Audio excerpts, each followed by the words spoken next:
সালাম এবং স্বাগতম সবাইকে। আমি রায়হান। আমি আজ আমার এই রিডিং সেকশনের যে ভিডিওটা বানিয়েছি, সেই ভিডিওটার নাম দিয়েছি আমি রিডিং সেকশনের হাতেখড়ি। এখানে আসলে আমি রিডিং সেকশনের ইম্পোর্টেন্ট কিছু স্কিলের কথা আমি বলবো। কি স্কিল আপনাদেরকে জানতে হবে এবং কিভাবে সেই স্কিলগুলো আপনারা বাড়াতে পারেন। রিডিং স্কিল নিয়ে বা রিডিং পার্ট নিয়ে সবসময়ই আমাদের প্রবলেম থাকে যে আমরা রাইটিং এ কিন্তু লিখে বাড়াতে পারি আমাদের দক্ষতা, স্পিকিং এবং লিসেনিং একইভাবে দক্ষতা বাড়াতে পারে। কিন্তু রিডিং এ আসলে আমরা প্র্যাকটিস টেস্ট দেয়া ছাড়া কিভাবে আমাদের স্কিল বাড়াতে পারি সে নিয়ে আমি কথা বলবো। আমি কিছু আপনাদেরকে ওয়েবসাইটের সঙ্গে পরিচয় করিয়ে দেব, যে ওয়েবসাইটগুলো দিয়ে আপনারা আপনাদের রিডিং আম পড়ার ক্ষমতা বাড়াতে পারেন, রিডিং এর ক্ষমতা বাড়াতে পারেন। এছাড়া আপনারা যদি দক্ষতা বাড়াতে পারেন, এছাড়া আপনারা যা করতে পারেন তা হলো, যা আপনারা দেখবেন যে আমি এখানে ৩ টি স্কিল নিয়ে কথা বলেছি। যে ৩ টি স্কিল আসলে IELTS পরীক্ষা সহ যেকোনো রিডিং টেস্টের জন্য খুবই ইম্পোর্টেন্ট। যেকোনো রিডিং টেক্সট বোঝার জন্য খুব ইম্পোর্টেন্ট। তারপরে আমি যেটা করেছি সেটা হলো যে আমি সময় ব্যবস্থাপনা বা টাইম ম্যানেজমেন্ট আপনারা কিভাবে ১ ঘন্টার মধ্যে আপনাদের উত্তর পরীক্ষায় খুঁজে পাবেন এবং কিভাবে উত্তর দিবেন সে নিয়ে আমি আলোচনা করেছি। এবং শেষের দিকে আপনাদের জন্য আমি আমার এক ভাই, উনি আমাদের IAS টিমের একজন মেম্বার, উনার নাম রাশিদুল ভাইয়া। উনি 8.5 পেয়েছিল IAS রিডিং এ। তো উনি একটা টিপস দিয়েছে এবং উনি অ্যাম আমার সঙ্গে কাজ করবে। আশা করি উনি রিডিং সেকশনটা দেখবে। সো উনি একটা ছোট introductory স্পিচ দিয়েছে, সেটাও আমি এড করে দিয়েছি। তো শুরু করা যাক আমাদের আজকের ক্লাস। আমি একটা কথা বলে দিচ্ছি যে IELTS টেস্টটা কিন্তু স্পুন ফিডিং না। এখানে আমি বা যেকোনো টিচার আপনাকে সবকিছু দিয়ে দিতে পারবে না। এজন্য আপনাকে যা করতে হবে যে আপনাকেও কিন্তু একটু আম চেষ্টা করতে হবে। আর এই চেষ্টার জন্যই আমি আমার এই রিডিং টেস্টে আমি বেসিক আইডিয়া গুলো না দিয়ে আমি আপনাদেরকেই আপনারাই বুঝতে হবে যে কিভাবে টেস্ট হয়। IELTS টেস্টে কি ধরনের কোয়েশ্চেন থাকে সেটা জানার জন্য আপনারা যা করতে পারেন যে আপনারা ওপেন বুক একটা পরীক্ষা দিতে পারেন। সো এই বই খুলে পরীক্ষা দেওয়া, এটা যারা আন্ডারগ্রেড করেছেন তাদের ধারণা আছে, যারা আন্ডারগ্রেড করেননি অথবা করেও জানেন না তাদের জন্য আমি বলছি, আপনারা একটা রিডিং প্র্যাকটিস টেস্ট, ক্যামব্রিজের একটা রিডিং প্র্যাকটিস টেস্ট আপনারা দিবেন। যে এটা আপনারা যেকোনো বই থেকে দিতে পারেন। ক্যামব্রিজের যেকোনো ক্যামব্রিজ 1 to 9 এর যেকোনো বই থেকে ১ টা, ২ টা, ৩ টা, ১-২ টা টেস্ট অথবা ২-৩ টা টেস্ট আপনারা দিন। যেভাবে দেবেন তার কৌশল হলো আপনারা উত্তরগুলো বের করে ফেলবেন। আগেই পরীক্ষায় বসার আগে আপনার উত্তর দেখে ফেলবেন অথবা উত্তর সঙ্গে রাখবেন।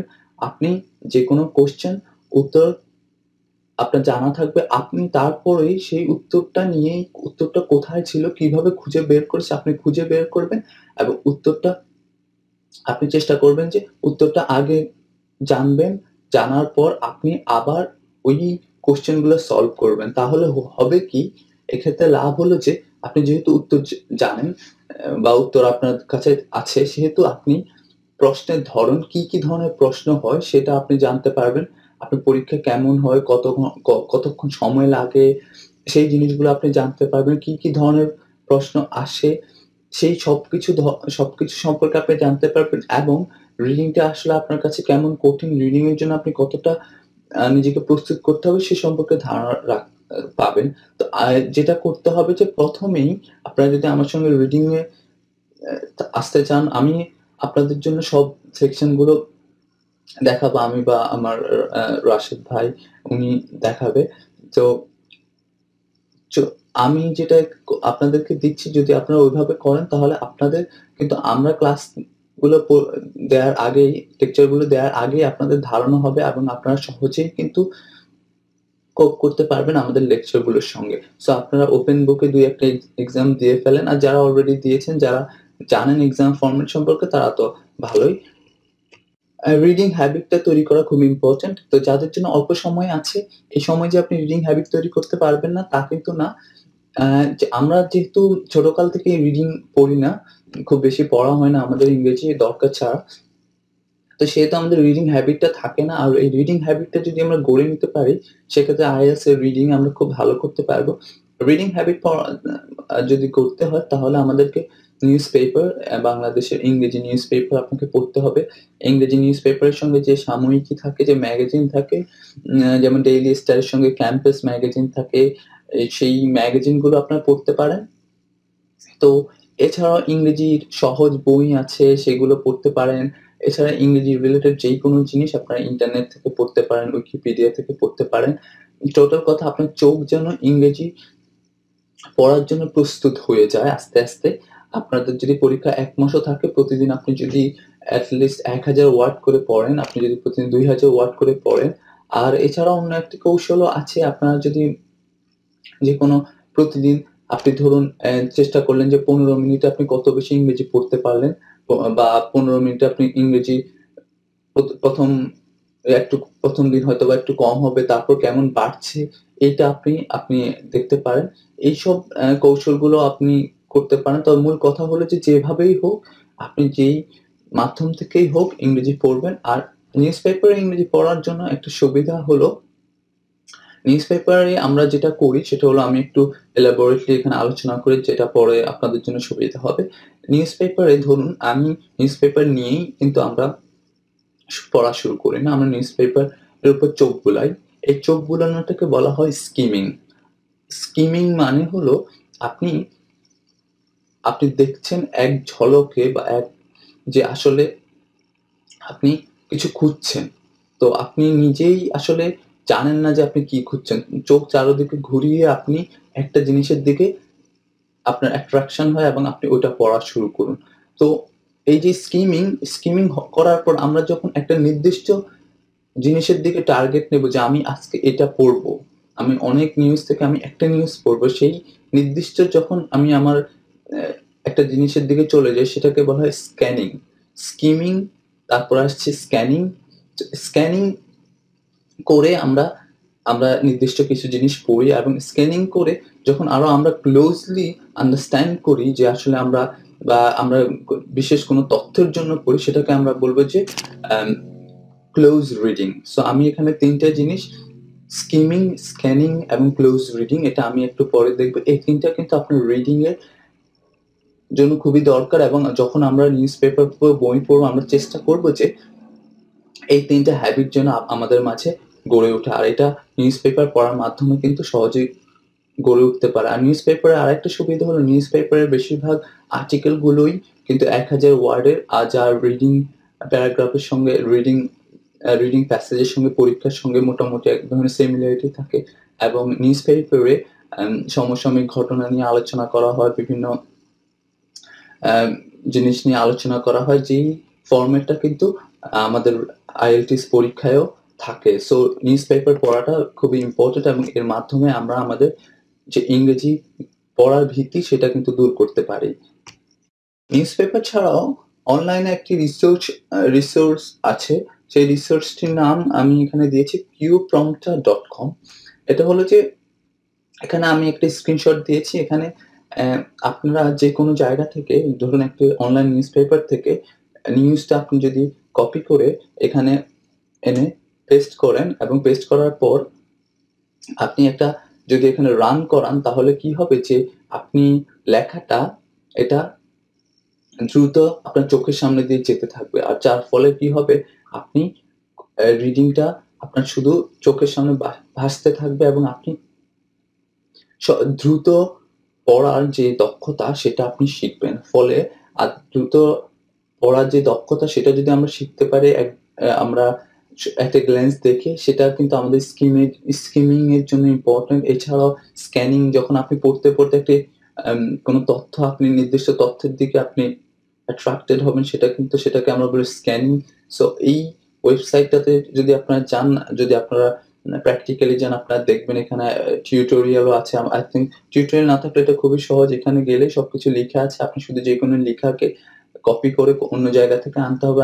এনে এখানে পেস্ট করে দিবেন। ধরুন আপনি ১,০০০ ওয়ার্ড আনলেন, সেটা এখানে পেস্ট করে রান করালেন। সেই লেখাটা দৌড়তে থাকবে।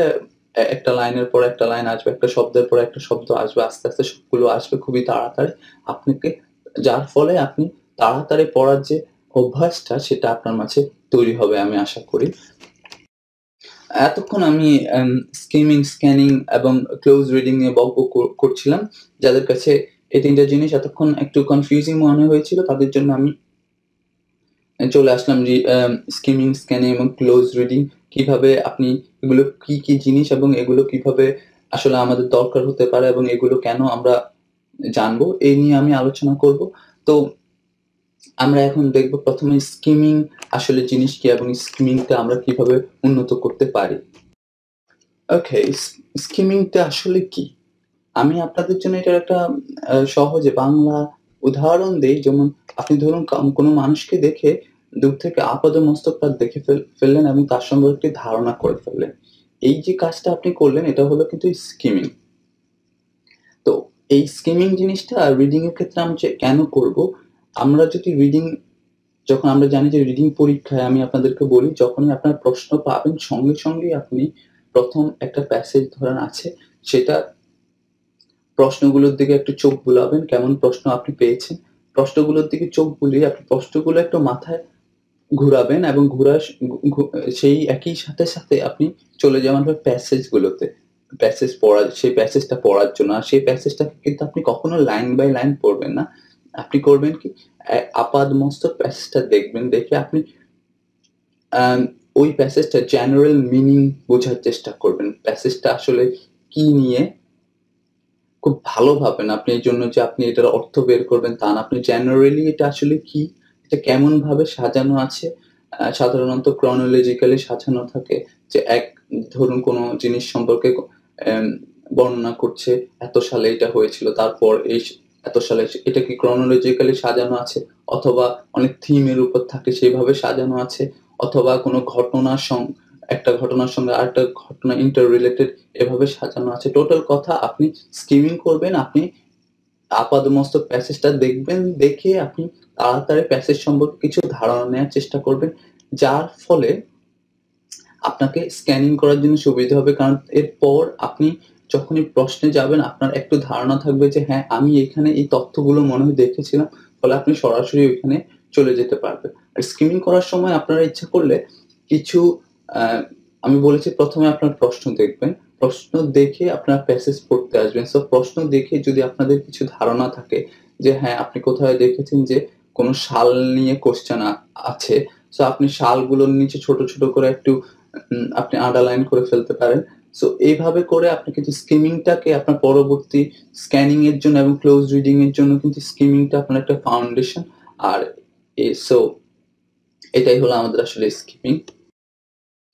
স্কিমিং আপনার বই বই বা নিউজপেপারের দিকে তাকিয়ে আপনারা হেডিং গুলো দেখে ১ম ১-২ লাইন নিউজপেপারের হেডিং এর বা নিউজপেপারের যেকোনো প্যারাগ্রাফের ১ম ১-২ লাইন পড়ে আপনারা এটা অভ্যাস করতে পারেন। এছাড়াও আমি কিছু অনলাইন রিসোর্স দিয়েছি। এখানে আমি এগুলোর পরে লিস্ট দিয়ে দেব একটা, তাহলে আপনারা সহজে খুঁজে নিতে পারবেন। এখানে যে আছে www.shakws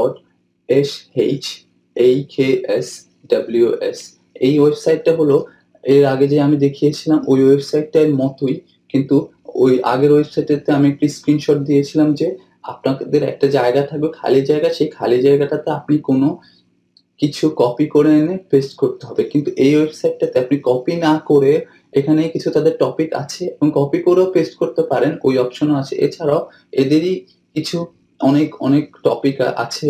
সেই টপিকগুলো আপনি যদি সিলেক্ট করে আপনি একটা স্পিড দিয়ে দিতে পারেন যে ১ মিনিটে ৩০০ শব্দ। সেই ১ মিনিটে ৩০০ শব্দ কিন্তু আপনার চোখের সামনে দিয়ে যেতে থাকবে। ফলে আপনি স্কিমিং জিনিসটা আপনার মাথার ভেতরে ঢুকে যাবে যে কিভাবে আপনি আপনি যেকোনো প্যারাগ্রাফের শব্দগুলোর উপর চোখ বুলাতে পারেন এবং আপনি প্যারাগ্রাফ সম্পর্কে সম্যক ধারণা পেতে পারেন। আরেকটি ওয়েবসাইট আছে যেটা ইউনিভার্সিটি অফ ভিক্টোরিয়ার, অস্ট্রেলিয়া। এখানে আসলে এটা হলো কোনো স্কিমিং শেখান না। এটা হলো আপনি স্কিমিং শেখার পরে আপনি কেমন স্কিমিং জানেন এটার জন্য একটা প্র্যাকটিস টেস্ট আছে। সো আপনি এখানে গিয়ে আপনি কেমন স্কিমিং জানেন সেটা হলো যে ধরুন একটা প্যারাগ্রাফের এই প্যারাগ্রাফটার আসলে হেডিং কি বা এই প্যারাগ্রাফটার জেনারেল মিনিং কি পুরো প্যারাগ্রাফটার, সেই ধরনের কিছু কোয়েশ্চেন আসে। আপনি সেই প্যারাগ্রাফটা ২-৩ লাইন পড়ে, ১ম ২ লাইন পড়ে বা ১ম ১ লাইন পড়ে আপনি উত্তর দিতে পারেন কিনা সেটা সেটা আপনারা কিন্তু এই ২য় ওয়েবসাইটটাতে গেলে আপনাদের পরীক্ষা করে নিতে পারেন। বলেছিলাম স্কিমিং হলো জেনারেলি আপনি একবার চোখ বুলানো, জেনারেলি মিনিং এর জন্য, কিন্তু স্ক্যানিংটা হলো আপনি কোনো স্পেসিফিক কিওয়ার্ড বা স্পেসিফিক জিনিস যখন খুঁজবেন, সেটাকে আমরা বলব যে স্ক্যানিং। সো আপনি স্কিমিং করে আপনি ধারণা পেতে পারেন যে হ্যাঁ, আমার উত্তরটা এই জায়গাটাতে থাকতে পারে। আপনি যে সালের কথা এখানে বলা হয়েছে বা একটা মাল্টিপল চয়েস, এই মাল্টিপল চয়েস ৫ টার উত্তর এই জায়গাতে হতে পারে। স্কিমিং করে আপনি এখানে জায়গাটা লোকেট করলেন। আর স্ক্যানিং করে আপনি আরো ভিতরে ডিপে গিয়ে আপনি দেখতে হবে যে আপনার আসলে উত্তরগুলো বের করে নিতে হবে। সো স্কিম এবং স্ক্যানিং এর ডিফারেন্স হলো, স্কিমিং এ আপনি একটা বিশদ জায়গা পড়বেন, আর স্ক্যানিং এ আপনি অল্প একটু জায়গা এবং আপনার উত্তর দেওয়ার জন্য খুঁজবেন। কিন্তু on the other hand skimming এ আপনি কিন্তু উত্তর জন্য না, আপনি উত্তর সম্পর্কে ধারণা নেওয়ার জন্য পড়বেন। অবশ্যই জেনারেল ইংরেজি পড়া, নিউজ পেপার পড়া, বই পড়া, এছাড়া আমি আগে যে স্কিমিং এর জন্য ওয়েবসাইট গুলোর কথা বলেছি সেগুলো পড়লেও কিন্তু আপনার স্ক্যানিং উন্নত হবে। কিন্তু স্ক্যানিং এর জন্য আমি ২-১টি ফর্মুলা বের করেছি। এই ফর্মুলাগুলো আমি নিয়েছি ডমিনিকস আইএলটিএস ওয়েবসাইট থেকে। এইখানে বলা হয়েছে যে আমরা সাধারণত কি করি, আমরা বাঁ থেকে ডান দিকে পড়ি ইংরেজি, বাঁ থেকে ডানের দিকে পড়ি। সো আপনি যদি এরকম করেন যে বাঁ থেকে ডানে পড়ছেন, পড়ার শেষে একটা লাইন যখন আপনার শেষ হলো, সেটার শেষে আপনি যদি আবার ডান থেকে বাঁয়ের দিকেও একটু চোখ বুলানো শুরু করেন, আবার বাঁ থেকে ডানে, আবার ডান থেকে বাঁয়ে, এই যে কৌশলটা যদি আপনি রপ্ত করতে পারেন, কারণ দেখুন আমাদের কিন্তু সময় কম। আমি একবার ডান থেকে বাঁয়ে গেলাম, সরি বাম থেকে ডানে গেলাম, গিয়ে আবার সেকেন্ড লাইন পড়ার জন্য আমি বামে আসতে হলো। সেটা না করে যখন আসার সময় আবার যখন আমি রিটার্ন করব, সেই সময় যদি আমি আমার ব্রেনটাকে ওইভাবে বা আমার চোখটাকে ওইভাবে ব্যবহার করা শিখতে পারি, তাহলে কিন্তু আমি সহজেই আমি আমি আমার উত্তর খুঁজে পাবো। কারণ স্ক্যানিং কিন্তু আমি অল্প কিছু জায়গা নিয়ে করবো এবং এই অল্প জায়গার ভেতরেই আমার শব্দ আছে। আমি ১ম এ স্কিমিং করে বের করেছি যে এখানে আমার শব্দ আছে। সো যত তাড়াতাড়ি আমি স্ক্যান করতে পারবো, তত তাড়াতাড়ি আমি আমার ডিজায়ার্ড উত্তরটা পাবো। তারপর আরো একটি অদ্ভুত কৌশলের কথা বলি। আপনি যদি মাঝখানে আপনার চোখ রাখুন, ১ম এ রেখে আপনি ৪ কোণার দিকে একবার চোখ বুলান। এরপরে ৪ দিকের দিকে চোখ বুলান।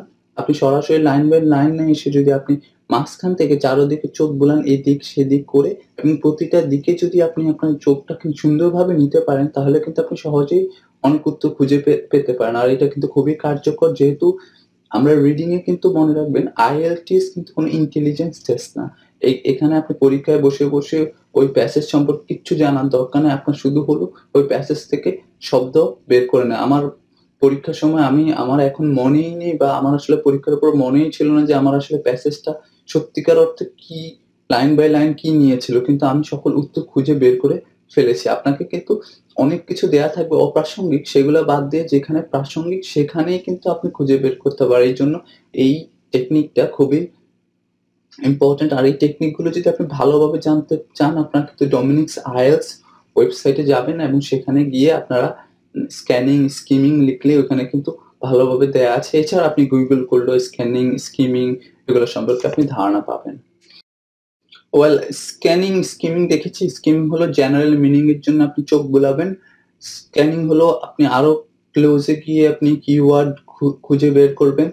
আর ক্লোজ রিডিং হলো আপনি একেবারে আপনার কিছু, অনেক সময় আমাদের বুঝতে হয় যে আসলে কিছু লাইন আপনি ভালোভাবে বুঝতে হবে, প্রতিটি শব্দের অর্থ বুঝতে হবে। স্ক্যানিং এবং স্কিমিং কিন্তু আমাদের প্রতিটি শব্দের অর্থ বুঝতে হবে না। এই ক্লোজ রিডিং এ কিন্তু আমাদের প্রতিটি শব্দের অর্থ ভালোভাবে বুঝতে হবে। তো এই ক্ষেত্রে যেটা টেকনিক সেটা হলো যে সবসময় মনে রাখবেন, আপনি যদি কোনো শব্দের অর্থ না জানেন, সেই শব্দের অর্থটা নিয়ে মাথা না ঘামিয়ে আপনি সামনের দিকে যাবেন।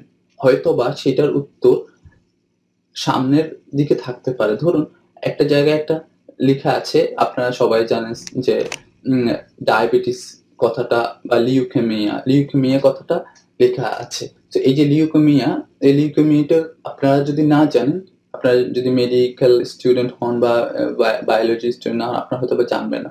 আপনারা যদি এটা নিয়ে চিন্তা ভাবনা শুরু করতে থাকেন যে লিউকেমিয়া কি, দেখবেন যে হয়তোবা লিউকেমিয়া একটু পরে এটা নিয়ে একটা ডেফিনিশনই দেয়া আছে। সো আপনারা পড়া থামিয়ে দিবেন না, যে শব্দ পারেন না সেইটা বাদ দিয়ে চিন্তা করবেন। আর একটা জিনিস চিন্তা করবেন যে অনেক সময় কিছু জিনিসের গ্লসারি দেয়া থাকে নিচে, রিডিং এর নিচের দিকে। সো আপনারা একটু রিডিং এর নিচের দিকে দেখবেন, কারণ রিডিং টেস্টটা কিন্তু এমন ভাবে দেয়া থাকে যেন সবাই এটা সহজেই বুঝতে পারে। সো গ্লসারিতে অনেক যেই কঠিন শব্দগুলো সেগুলো উত্তর দেয়া থাকে। আর আরেকটা টেকনিক আমি বলবো, আপনি একটা শব্দের যখন অর্থ বুঝবেন না, সেই না জানা অর্থের দিকে ফোকাস না করে যে অর্থগুলো আপনি জানেন সেটা, এবং পুরা জেনারেল কনটেক্সটে আপনার অন্যান্য কিছু অন্য আমার রিডিং প্যাসেজের অন্য যে শব্দগুলো আমি জানি বা জেনারেল কনটেক্সটে আপনি একটু বোঝার চেষ্টা করবেন এটা মানে কি হতে পারে, কিন্তু এটা নিয়ে আপনি খুব বেশি মাথা ঘামাবেন না, কারণ এইটা কিন্তু আপনার IELTS টেস্ট কিন্তু আপনার ওখানে বসে বসে ভোকাবুলারি শেখার সময় না। আপনার হলো কত তাড়াতাড়ি আপনি উত্তর দিতে পারেন। আর আপনি যদি 5টি উত্তর নাও দিতে পারেন, আপনি 35 আনসারও দেন, সেক্ষেত্রেও কিন্তু আপনি প্রায় 8 পাবেন। আর যদি 35 না দিয়ে 30ও দেন, আপনি কিন্তু সেক্ষেত্রে 7 পাবেন। 7ও কিন্তু অনেক বেশি। সো আপনি যদি 10টা কঠিন প্রশ্ন হতে পারে, সেই 10টা কঠিন প্রশ্ন আপনি সময় ব্যয় না করে আপনি 30টা প্রশ্নের উত্তর দিয়ে ফেলেন এবং আপনি ভালো করে ফেলেন। সো ক্লোজ রিডিং হলো আপনি খুব কাছে গিয়ে ইনফরমেশন বের করতে হবে, আর এই জন্য আপনি চেষ্টা করবেন শব্দ অর্থ বুঝে। সাধারণত আমরা কিন্তু অনেক সময় দেখা যায় শব্দ অর্থগুলো জেনেই থাকি, আর না জানলে আমরা মোটামুটি বুঝে ফেলি। আর যদি নাই বুঝেন তাহলে আপনার চেষ্টা করবেন বোঝার। অবশ্যই আমরা চেষ্টা করবো, আর যদি একেবারে না বুঝেন সেটা স্কিপ করে পরে চলে যান, আর যদি পরে সময় থাকে আপনি ফিরে আসতে পারবেন। ওকে, IELTS রিডিং এ সময়টা আসলেই ক্রুশিয়াল। টাইম যদি আপনি ম্যানেজমেন্ট না করতে পারেন, টাইমটা ম্যানেজ যদি না করতে পারেন, টাইম ম্যানেজমেন্ট যদি না শিখতে পারেন, তাহলে কিন্তু আপনি IELTS পরীক্ষায় যত ভালোই হয়ে থাকেন, যত ভালো ইংলিশ রিডারই হয়ে থাকেন, আপনি কিন্তু ভালো করতে পারবেন না। আমরা জানি যে প্রতিটি প্যাসেজের জন্য সময় থাকে 20 মিনিট করে, 3টি প্যাসেজের জন্য 60 মিনিট। এখানে আমি সময় ব্যবস্থাপনার জন্য 4টা পয়েন্ট নিয়ে আলোচনা করব, যেটা একটু আগে আলোচনা করেছি। যে শব্দ আপনি জানেন না, অজানা শব্দ, সেটা নিয়ে না ভেবে যা জানেন সেটা নিয়ে ভাবার চেষ্টা করুন। তারপর হলো যে প্রতিটি প্রশ্নের জন্য আপনি চেষ্টা করুন 1 মিনিট সময় ব্যয় করতে। কারণ আপনি 1 মিনিট সময় ব্যয় করে যদি আপনি 40 মিনিটে 40টা প্রশ্ন উপর আপনি উত্তর দেওয়ার চেষ্টা করেন, এই 40টার মধ্যে যদি আপনি 25টা দিয়ে ফেলতে পারেন, আরো আপনার হাতে থাকে কিন্তু 20 মিনিট। সেই 20 মিনিট সময়ে কিন্তু আপনি যে বাকি 15টা থাকে সেটা অলরেডি আপনি একবার দেখেছেন। আপনি কিন্তু আবার যদি রিভাইজ করেন, সেক্ষেত্রে কিন্তু আপনি উত্তরগুলো দিয়ে দিতে পারেন।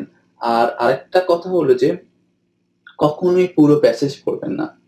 আপনি স্কিমিং করে প্রথমেই প্রতিটা প্যারার প্রথম 1-2 লাইন পড়ে আপনি চেষ্টা করবেন যে আপনি আসলে কি বুঝাতে চাচ্ছে। দেখবেন যে কিছু প্যারা আছে যেখানে কোনো আনসারই থাকে না।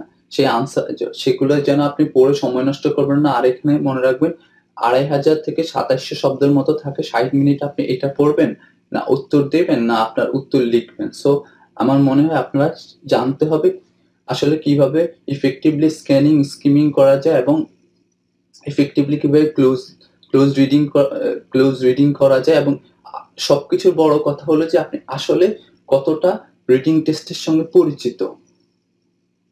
আর শেষ কথা হলো আপনি সময়ের মধ্যে যখন প্রশ্নের উত্তর খুঁজে পাবেন, সঙ্গে সঙ্গে আপনি কিন্তু এটাকে ট্রান্সফার করে ফেলুন আপনার আনসার শিটে।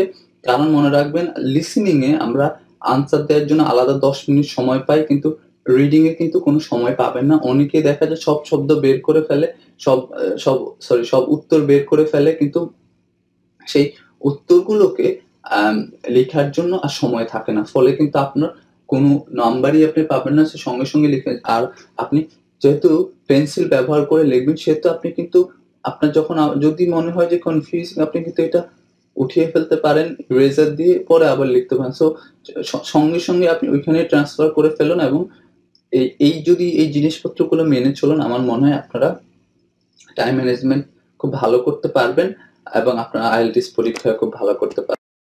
আমি শুধু একটাই কথা বলবো, আমার কিছু কথা যদি আপনারা না বুঝে থাকেন, সেক্ষেত্রে আপনারা যা করবেন যে আমাকে লিখতে পারেন। আমি শুধু আপনাদের একটা ক্লিক দূরে আপনারা আমাকে লিখতে পারেন। আর আপনারা নিজেরাও গুগলে দেখতে পারেন। আমার কোনো কথা কনফিউজিং হতে পারে, ভুল হতে পারে, সেটা অবশ্যই আপনারা ক্লারিফাই করে নেবেন এবং আমাকে জানাবেন। আর আরেকটা জিনিস, আমি কুইজ দেই, কুইজগুলো যদি না করে থাকেন তাহলে কিন্তু আপনি এগোতে পারবেন না। মনে রাখবেন আমার এই ক্লাসটা আপনি দেখুন, যতই কোনো লাভ হবে না যদি না আপনি চেষ্টা করুন। যতদিন না আপনি নিজে চেষ্টা করবেন ততদিন আপনাকে কেউ সাহায্য করতে পারবে না। সো আমি আজ সাবজেক্ট, ভার্ব, এগ্রিমেন্ট এর উপর এবং সেন্টেন্স স্ট্রাকচার এই দুটোর উপরে ২টা কুইজ দেব। কুইজ মানে হলো আমি ২টা লিঙ্ক দিব, সেই ২টা লিঙ্ক পড়বেন এবং সেই ২টা লিঙ্ক পড়ে আপনারা সেটা সম্পর্কে জানবেন এবং কিছু উত্তর দেওয়ার চেষ্টা করবেন। এখন এখানে রয়েছে আমার ভাইয়া, উনি জার্মানি থাকে, রাশিদুল ভাইয়া। উনি রিডিং 8.5 পেয়েছে। উনি আপনাদের জন্য কিছু টিপস দিয়েছে এবং উনি চেষ্টা করছে আমার রিডিং ক্লাসগুলো উনি নেয়ার জন্য।